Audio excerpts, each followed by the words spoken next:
Good afternoon and good evening to some, uh, and welcome back to this session. And everybody has been looking forward to this session of the CEO panel, where we have a lot of heavyweights from across Africa, and we have Manish from Singapore, uh, who is going to have a discussion in terms of how Africa has got impacted and what are the priorities for Africa and its banking in the current situation.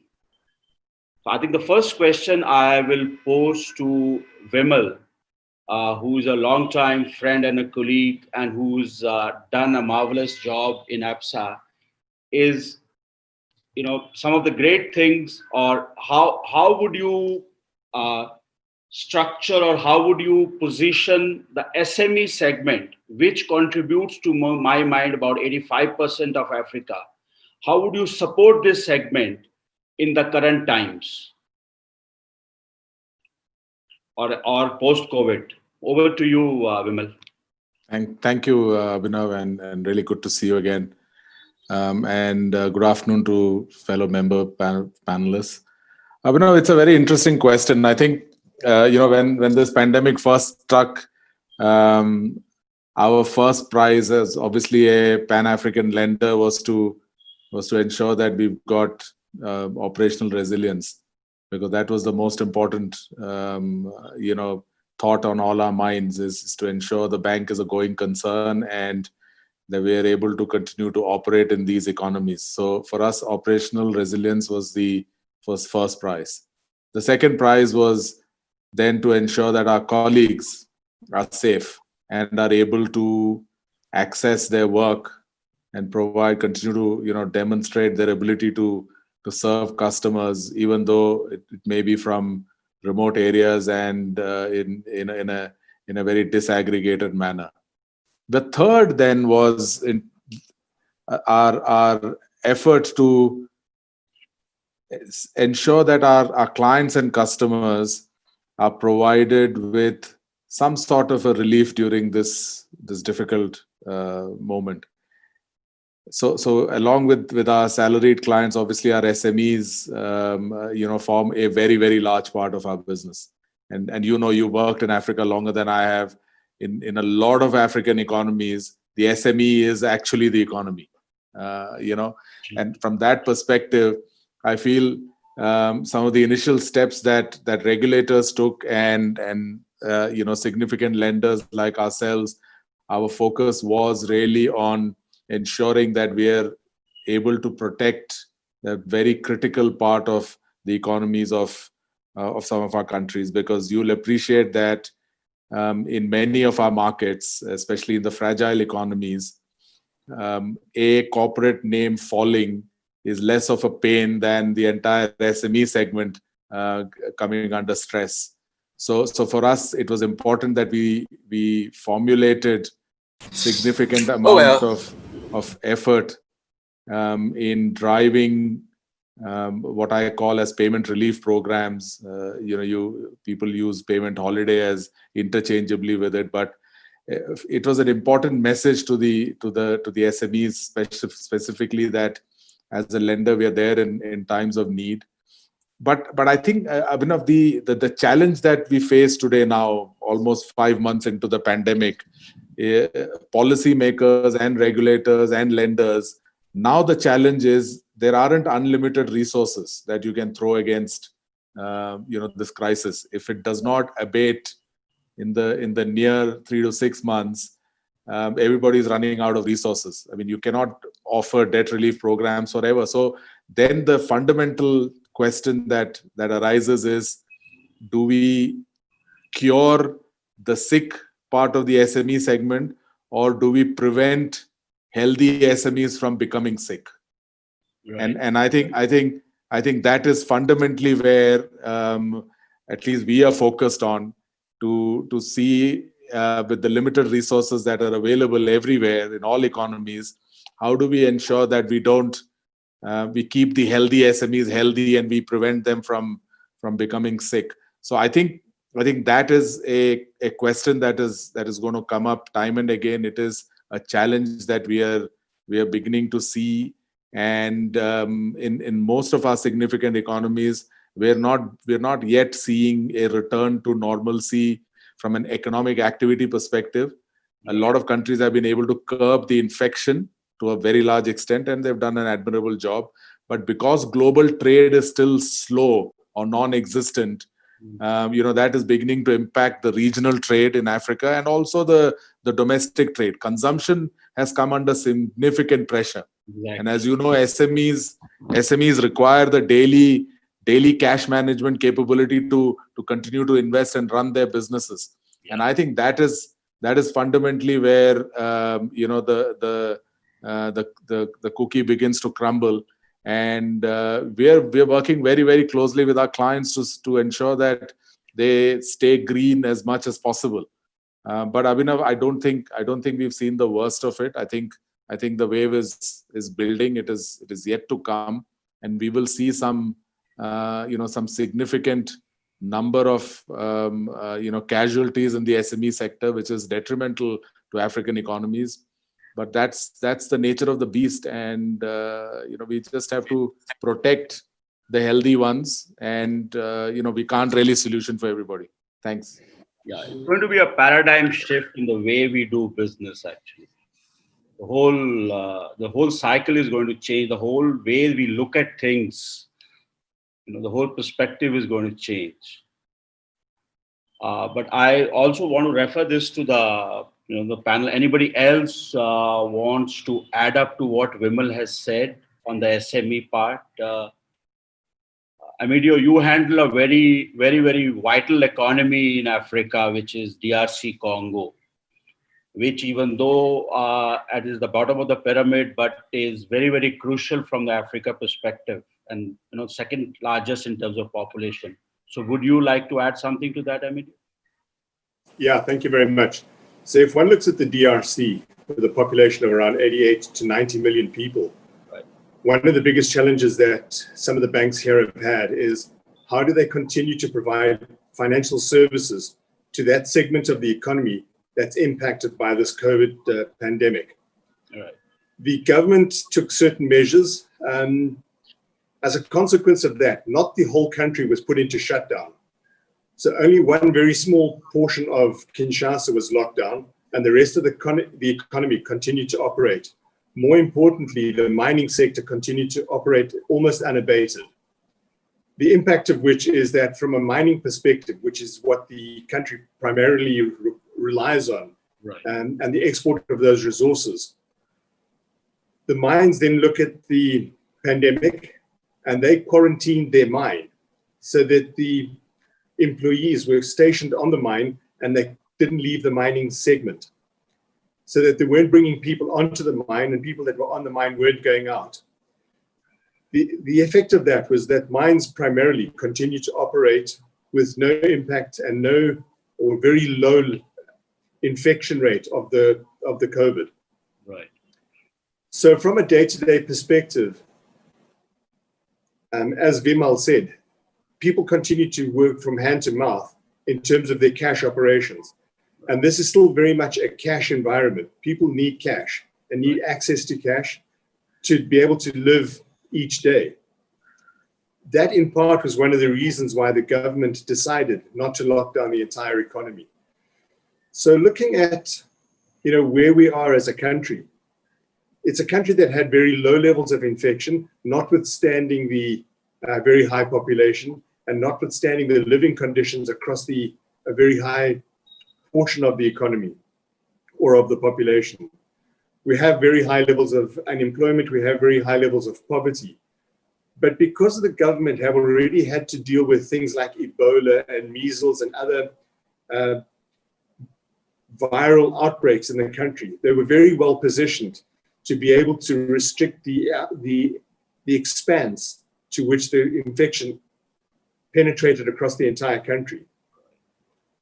So overall, the country has not been significantly impacted from a virus perspective. Right. From an economic perspective, it has had a negative impact, and we've started to see that inflation is creeping up. The GDP rate is coming down. We've seen a depreciation of the currency.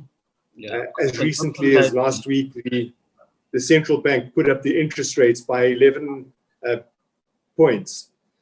So from 7.5% to 18.5% increase in the interest rates, which is quite significant. Although not many people in the country borrow in local currency. We are a dual currency economy, and it continues to operate, albeit restricted.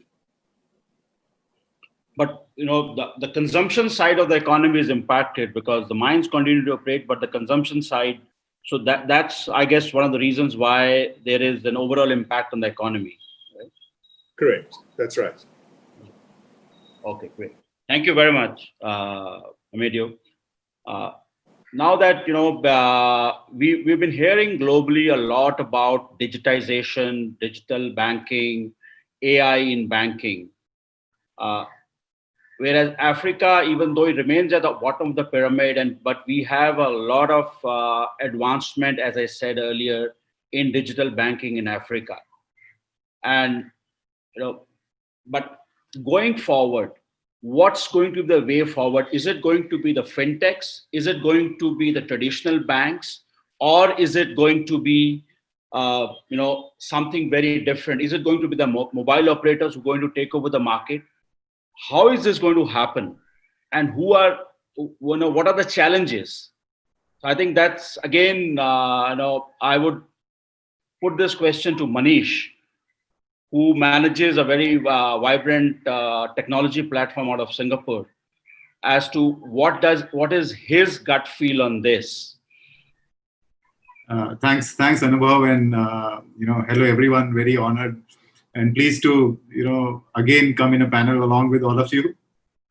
So, see, one thing which all of us have realized and we understand, and I think now everybody is not talking about it, is that people have to become, banks have to become digital banks. So there is no question, no doubts about it. So the adoption has to increase. You adopt or you perish. That is the only way forward. Taking a cue from what Amedeo and Vimal said. So Amedeo mentioned about, the mobile money network, evolving over a period of time because of, Ebola, which happened in 2014, around 14-15, around that point of time. But what it does not cover is that at still, a lot of countries across Africa, there is a huge amount of cash which is transacting through agents and merchants. So until and unless, see, when you're looking at this environment, the basic necessity at this point of time to go digital is to avoid physical contact, to maintain as much as social distance, and to ensure that the disease does not pass from one person to another. So I think what we also need to look at is, because this is very relevant for SMEs also, that we digitize the agent network. We ensure that the portability or the transfer of money from the last mile to the agents to the banks is totally digitized. So at this point of time, we have mobile money, but I think we need to look at merchants, we need to look at agents, we need to take that across the entire value chain. The other thing which is also very important here is that when we look at SMEs and microfinance, there is a lot of organizations, banks now talking about loans, micro loans, and all those things. This makes it very, very important that all MFIs or all fintechs, all banks who are getting into this segment have a very, very strong decision support system to ensure that the risk or the credit risk to these organizations is as minimal as possible. That is where AI, hyper automation comes into play, because with involvement of AI, there will be a lot of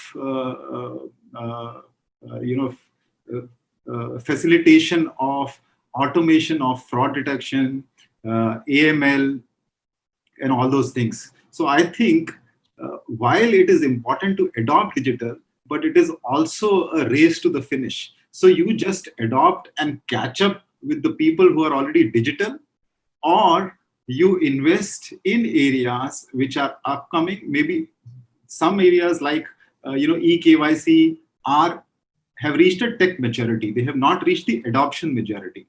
But there are other areas like personal finance management, credit risk management, robo advisory, which has not reached the tech maturity. They have also not reached the adoption maturity. So you be the first mover in that area, or you keep continuously be a follower to somebody else. I think this gives an opportunity to MFIs, to fintech service providers, to all financial services providers who are in the digital space, to start looking at adopting technologies which are more and more relevant for the future, instead of just catching up with the past. So that is what I believe, Abhinav. Great. Thank you very much. I think you made a very valid point here, Manish. But we have here Chris, who manages BankServ, which is one which covers the whole of Africa, as long as the payments are concerned. And I would want to ask Chris that what does he think, or what's his view on Africa in terms of who would be the ones who would rule Africa going forward? Would it be the traditional banks? Would it be the fintechs? Or would it be the mobile operators, or and would it be a partnership model? Would it be a takeover model? What do you think? How is it going to emerge?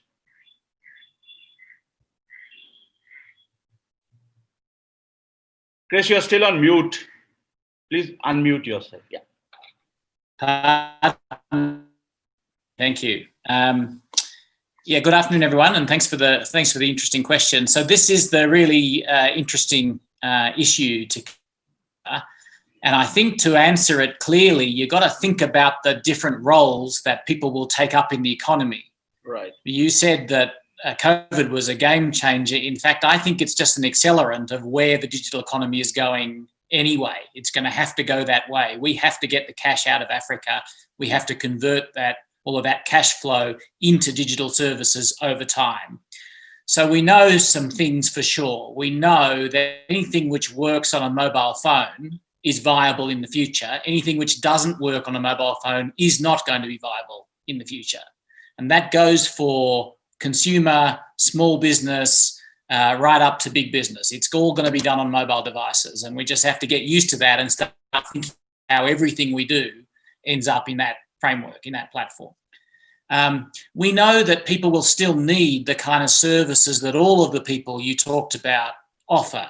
They'll still need stores of value that banks provide. They'll still need credit services. They'll still need insurance. They'll still need telco. They'll still need wallet. All of those things will be available, but on a fully digitized platform.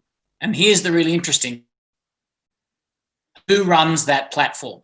That's actually the critical question that Africa should be thinking about very, very carefully, right? Because there are some big risks here, but also some really big opportunities.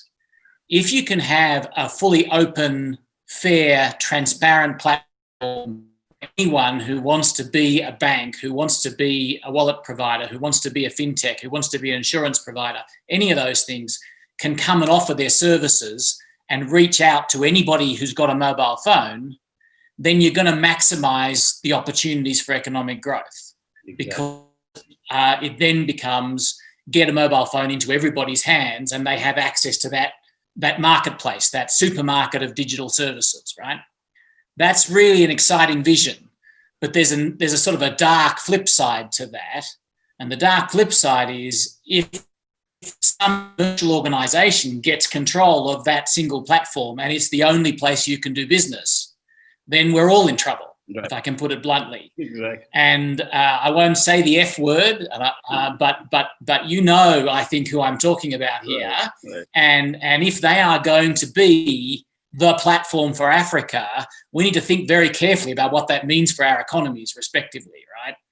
I don't think that any one organisation should run that platform, or if they do, they should be a public organisation. They should be open to everyone. They should be fairly and transparently run. And they should allow and encourage small enterprises to offer their services on the platform. So who owns the platform seems to me to That's, to me, more important than whether it's fintech or telco or bank. Right. All right. Thank you very much. I think I'll turn over to Nonso, my old friend, and who's pioneered the first, fintech or a virtual bank in an economy as complicated and as,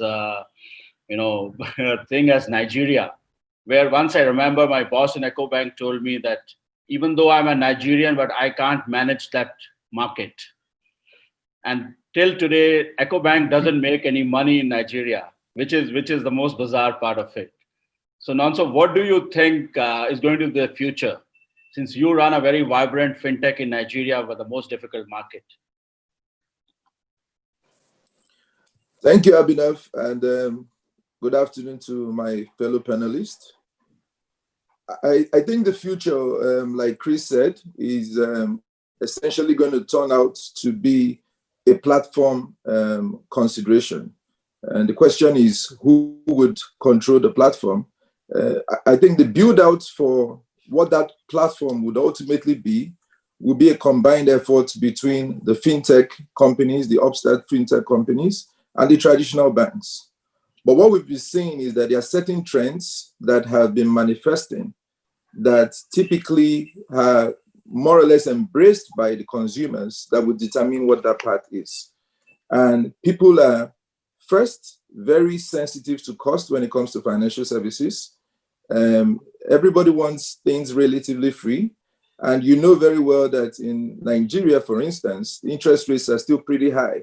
Yes. And so the question is, how do you balance the process of delivering quality service to people at relatively low cost, which brings to bear the distinction between a virtual bank and a digital bank.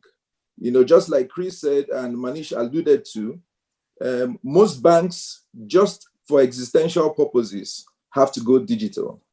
But in going digital, they still carry the burden of a traditional bank. There's still a brick and mortar process. There's still a large overhead that they have to carry in order to determine their profitability, which gives credence more or less to the virtual banks, which are startup opportunities built up without the overhead of a traditional bank and the flexibility of technology to align with those needs of the customers. And of course, they can now start delivering on some of the cheap, unique services that most of the customers would want. Now, if you look at the flexibility that these virtual banks will be able to bring into customer satisfaction, then you also look at the next trend of integrating some of the other needs that they have, which are more or less lifestyle in nature, but ultimately would determine how they would want to be engaged from a financial perspective. How do they want to conduct their business? How do they want to conduct their lives? And the blurring line that exists between the two of them. So people want to buy vehicles and ultimately get a credit facility to buy that vehicle. People want to discuss the possibility of buying a house and ultimately be offered mortgages almost as seamlessly as they would be engaging the real estate agent and also get the facility at the same time. So that lifestyle requirement is one big issue that naturally now extends to, would the future of banking be an ecosystem play more than a traditional bank where your financial needs are just met? I think as we go along, we will start to see the mixture of social existence and banking in itself. I know that Chris alluded to the F word, but it's a clear reality of where the banking service is going. And that blurring line, to a large extent, will determine how we conduct banking in the future. One easy trend that has occurred as a result of COVID is the trend of touchless product services. So one thing we've noticed is that people were reluctant during the COVID period to touch cards or to touch ATM machines. This trend, yes, pushed by COVID phenomenon, but I think those are the kind of trends that would come to stay. and what are the technology supports that can be provided to customers to enjoy these things, and how you can build the next age of banking in line with those kind of trends that we've noticed. Thank you very much, Nonso. I think I'll go back to Chris and ask him, what is the kind of, since you must have been dealing, Chris, a lot with the regulators. So what role do you think the regulators should play? And it's a very difficult play as far as Africa is concerned, because these are about, very diverse kind of thinking regulators. Right from a Kenyan regulator who thinks very open, to the Nigerian regulator, to the ones in the French Africa, which, Amedeo and I were discussing a few days back, are absolutely not open to some of the things which have been happening all around. So what do you think should be the play by the regulators? Yeah. Look, I think that's a very important question. It's the perennial problem of Africa, which is that the complexity of governance makes stuff that really should happen for our economies and for our communities very hard to do. 54 governments with widely different cultural perspectives and histories and levels of education and understanding and so forth. So it's a massive challenge. To the credit of the central banks, though, they do talk about this stuff quite a lot. I was in Egypt at a meeting of the central banks for Africa maybe a year ago, and they spent a lot of time talking about how to create continental platforms. What is the path to what they all saw as inevitable, which was at some kind of interactive platform for the transmission of value around the continent. And that seems to me to be a sort of minimum requirement for us to eventually integrate and develop the economies in the continent. I think where we got to, and this is my sort of working theory at the moment, is that there'll be a sort of multi-stage evolution here. First of all, we need to digitize domestic economies on relatively standard international models. And the good news is those models are becoming clearer and more general, and there's a smaller number of them. They're not all bank-based. Some of them are telco-based and some of them are fintech-based. That is true. Right. But the works and what you can expect from those models is becoming clear every day as we see other countries develop. We then need to build linkages between those domestic economies, and I think that will first happen at a regional level. So think SADC, think East Africa,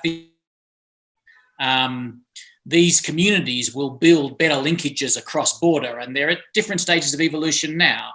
Yeah. The SADC cross-border settlement infrastructure to support cross-border payment in that region. West Africa has some common currencies and the opportunity to develop much more around those. So this is starting to happen. It's a slow process, but it's definitely going in the right direction. And then from there, the big challenge is to move to a continental solution which will link those regional economies. You could do it so much faster, but this is the way the governance is going to allow it to happen, I think, and the central banks understand that, and they are working on it. So I give them credit for getting in the right direction there. Thank you, Chris. And I'll move to Dr. Lance, my old friend from Zimbabwe, who handles a very important market, and people have been very closely looking at Zimbabwe. What's your view on how the regulators would take this, Lance? Thank you, Abhinav. If you allow me, of course, just to say thank you for getting me on the panel, and of course to extend a special greetings to every other member who is on the panel. I just wanted, before I touch on the regulator, if you allow me, just to make a comment on my thoughts as well on the trends that we are seeing based on what I've heard from my colleagues saying. In the past, which is an area where I have more passion than the regulation. But I will touch, of course, just a little bit on the regulation. And I just wanted to build on what I've heard from Chris from Nonso and from all the other colleagues. And I remember sharing a panel with you, Abhinav, and again with Vimal, and he made a comment that stuck with me forever, which is that we tend to see banks a lot more as part of the problem and not the solution. That has always stuck with me for a while, in that some of the things that we've done as banks, really to our discredit, have not really shown our seriousness of our intent, really, in as far as digitization is concerned. Nonso was talking about the incursion of the F word, as he called it, and also the fact that we are almost just innovating out of wanting to be existential, right? And not necessarily because we want to. And I was reflecting, of course, after a couple of our discussions that we have had, that the bank and its system, have really not changed since the Middle Ages. If you were to consider, if you were to look at it in real terms, and some of the things that we're doing is that we are kind of adding technology on top of creaking platforms, and we're calling that digitization. And I think you see that across most of the institutions. We still use the card, invented when? Thousands of years ago. We still insist on a human being coming in to do some sort of signature in a branch. And I was just reading material from Brett King, who was saying that, for example, the wet signature, why do we insist on a wet signature? Why do we insist on somebody actually coming in to sign a document? Right. The wet signature is probably the most inefficient and the most irrelevant form of verification. For example, what happened to facial recognition? What happened to OTPs? What happened to using biometrics, for example, to verify somebody? A signature changes. My signature 20 years ago is not the same today, just like my belly is different from what it used to be 20 years ago. So if you look at some of the things that we've insisted on banks, it really shows the fact that we have struggled really to create something new and something that is different from how banking has been viewed those many years ago. And I pose this question to you and the members of the panel. Imagine if all these emergent technologies, take Google, and Facebook, for example, were to come to all of us and say, I want to onboard you as a customer, but I insist that you must come to my head office so that I verify your KYC, as I call it, kill your customer, right? So we want to make sure that we are almost having the physicality of a human being, but that is not where, the manner in which we're doing business is mutating. We're moving a lot more like Nonso was saying, onto the platform-based business, where all of us use Google, but and I was saying to my staff member, who has ever called the contact center for Google? Who actually knows where they live or their offices? We don't care, because the platforms work, and everything that we want to do, we can do without that human interface. So in our thinking, in the way that we're looking at transformation, where are the trends, and what can we kind of combine so that we are planning for the future instead of the past. Just in closing on this idea, some of the things that I've seen as far as trends are concerned in the new era, and like you're saying, whether COVID or not, whether we are being forced to disrupt because of COVID or not. And I think we tend to see data replacing capital a lot more. Like we've always said, data is the new oil, right? New trends, blockchain, mobile-first transactions, like one of the colleagues on the panel said, zero marginal cost trends as well. In that the more we digitize, the more we are going to see most of the services that we offer almost zeroizing in as far as cost is concerned. How are we going to survive if we're going to increase digitization and most of the platforms are going to be available on a zero-based model, just like all the platforms that we know to exist are concerned. Digital and convergence, of course, the banking platform and also the fintech platforms, cryptocurrency, all these things that we talk, integration is again going to be another something else that is key. So in my view, if we're looking at the change and the mutation that is happening in this space, quite scary. And I really shudder, which is to land on your question on how a regulator who have the capacity of catching up with some of the innovations that we are seeing, where like I said before, instead of regulating the capital of a bank, there are many, many more institutions that can offer banking services without necessarily requiring a banking license. We've talked about online lending, right?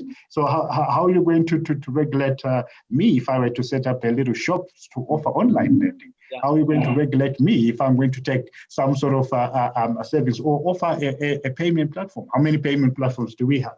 So we're going to have a disaggregation of regulation. It's going to be a lot more loose, a lot more difficult for you actually to have a regulation that applies to institutions that are going to be operating from different geographical platforms. And I believe that with the increase again of digitization, the more there's going to be difficulty in the regulator in trying to put and bring all these pieces together. Of course, it's doable and of course it's necessary. But I always say that the thing that is protected by regulation most is probably the easiest thing to disrupt. Because the more we cry for regulation, the more you actually see that there is nuances of competition that you require. It's like a South African taxi driver at a rank somewhere in Sandton saying that, you know what, can you ban Uber from operating in my country? That's what banks are doing. We want to cry and say ban the fintechs because they are operating in our space. Right. But you know what, a customer is rational. They will always choose Uber. Why? Because it's cheaper, because it takes them to a service where they want to go to faster than a taxi driver would ever do, because you know that you're going to be ripped off, whether you are regulated or not. Disruption happens to all of us. So regulators got to change. They got to change the way they think, because the world is changing. Right. Okay, I think we can continue a lot. There's been a very insightful discussion and we can carry on in this, but we have a time mandate. And I've been told that there is a very, very eager audience waiting to pose questions, because they don't get all of you on board with such rich experience at the same time. So I think we'll now get into a question and answer session for the next 10, 12 minutes. And I'll hand it over to Fahad to manage this question and answer session. Yeah. Fahad, over to you. Yeah, we have a question from Shimilis Wasane. I guess this is something that Manish will definitely be the best person to answer. Manish and Vimal for sure. Is AI matured now in the context of Africa? Very interesting. Very interesting. Yeah. So AI is like a kid. So you teach, as much as you teach, as much it will learn. So it is as mature as you are patient enough to teach it. From a technology perspective, yes, it is matured enough, but AI is primarily dependent on how it learns and how you make it learn and how you improve it over a period of time. That is the crux of making it work. It is not something where you implement something and it is going to give you very high positive results. It is not like that. It matures over a period of time, because whatever you develop using these technologies, whether it is AI or ML, has to be specific to your organization. It has to be specific to your process, has to be specific to your needs, and has to be specific to your rules and set of validations which you want to put in. So as you continue to teach the tool which you have developed, it will mature over a period of time. The beauty of all these tools is that once it has learned, it will never forget. It does not repeat a mistake. So it becomes an error-free robot working for you.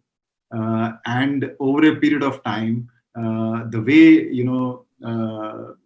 at times humans can perform an error, what is learned by AI, they will only commit an error if there is a new situation which has not been taught to them.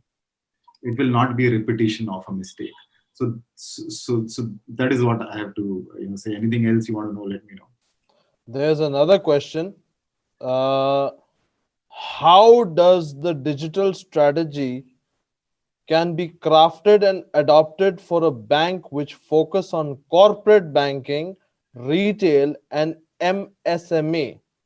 Is it ideal to organize digital business and technology structure under the management of CIO or otherwise? This is something actually Vimal is the best person to answer. Yeah, I was I just can going to answer say from a that actually. technology Well, perspective, it's, but I believe Vimal is the one who's experiencing it right now. yeah. Yeah, it's an interesting thought, but in practice it is always difficult. So coming to the first part, which is around the AI, I think a lot of people interchangeably use robotics, machine learning, and AI, and their understanding is perhaps not well developed. So if you were to ask in the African context, how deep is AI entrenched in banking? It's in very nascent stages. There are some solutions that a lot of lenders have put out that works on deep AI, but like Manish said, it's in a very, very nascent stage, and it requires tremendous amount of investment of time, in getting that to a stage where it is pretty much on an auto mode. As far as the second part of the question is concerned, I don't think it's about how you organize digital in your organization. We've got to firstly understand that digital is an enabler to your strategy. Digital by itself is not a strategy. So there are, those firms that treat digital as strategy, end up running from pillar to post, not trying to figure out how to go about it. But if you've organized your business strategy appropriately, whether it is from a individual customer to an SME to a corporate, and then digital begins to be the enabler, then you realize that keeping digital closer to the business yields far greater results for the customer, and puts a path to deeper customer experience than when you try to operate it individually as a separate division within the firm.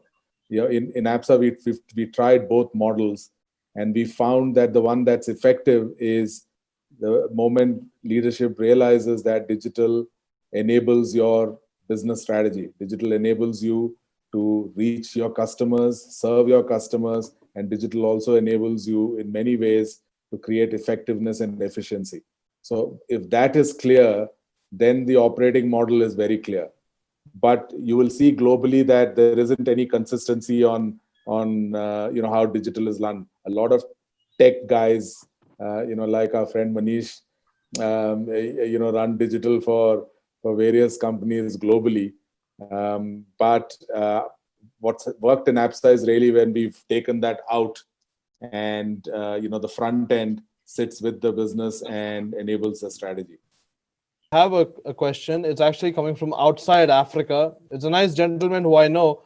Sohail Uddin asks, I'm new to the African market, but have heard there's a huge lack of trust between payers and payees. How can banks intervene to democratize such trust between buyers and sellers?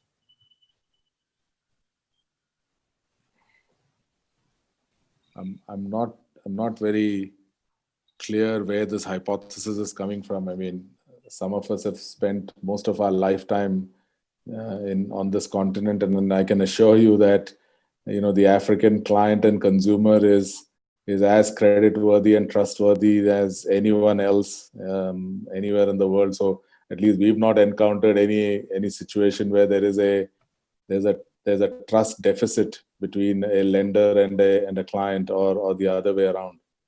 So I mean, unless if I might just say that I would say that I would say that perhaps the issue is an infrastructural one rather than a trust deficit. If the question is directed at e-commerce, that there might be a little bit of inefficiencies there that arises out of infrastructure, and not necessarily because there is mistrust from the payment platform. Yeah, but even if it is e-commerce now, Yeah, I suspect with that's all, right. I suspect that the challenge is with all the emerging technology around, verified by Visa and 3D Secure, most e-commerce transactions are absolutely safe and secure. There isn't, unless you're getting yourself into dodgy websites and getting hooked by phishing sites, which is a global phenomenon. It's not really an African issue. Exactly. But in addition to, if I may, Abhinav. Yeah, sure, Nonso. I think also there is a cultural aspect to it, which is the fact that e-commerce, relative to the Western world, has been relatively new in Africa, especially when payments are made and goods are delivered. It's not essentially a trust issue, but it manifests in the form of the delivery and if it's in the conditions that you want it, right? And then the question of who pays first usually was one of the early challenges that the e-commerce business had. So it's not essentially a trust thing, but it's just the new phase of customer orientation that more or less they had to go through. From a technological perspective, speaking to what VBank, my virtual bank, is trying to do, is to provide some of the services that can allow for us to bridge such challenges. A good example is a simple holding account where you contract with an e-commerce website and funds are held, and then when the conditions meet your requirement, you release the funding at the point when the goods are delivered. That significantly affects that challenge, and it makes a bridge for it to actually perform. Yes, it's some of the things that we've noticed in the Nigerian space. How would you describe the future of banking in Africa, and what is the biggest challenge when implementing digital transformation in African countries? This is asked by Rotendo. Would like to take it. Yeah, I'll take a stab at that. Thanks very much. Amedeo, I think yes. Yeah. Banking in Africa is certainly evolving over time, and we're starting to see with the Pan-African banks a higher level of sophistication, a higher level of understanding technology across the continent. So one of the comments from earlier was, the lack of trust between Africa and the rest of the world. A lot of that stems from lack of knowledge and understanding of the African markets. But as the African banks are starting to become better known, better understood, better capitalized, better run, and especially on the Pan-African side, we started to see that the acceptance on a global scale is much higher. As we start to roll out digital platforms and digitization across the continent, we'll also start to see a much higher level of understanding of the continent and the ability of our African clients to be able to pay for goods and services as they're imported. So I think if we look forward, Africa will be in a much better space. And because Africa is still very much a resource continent, a lot of that resource will bring technology to the continent, which will drive its growth. Thank you very much, Amedeo.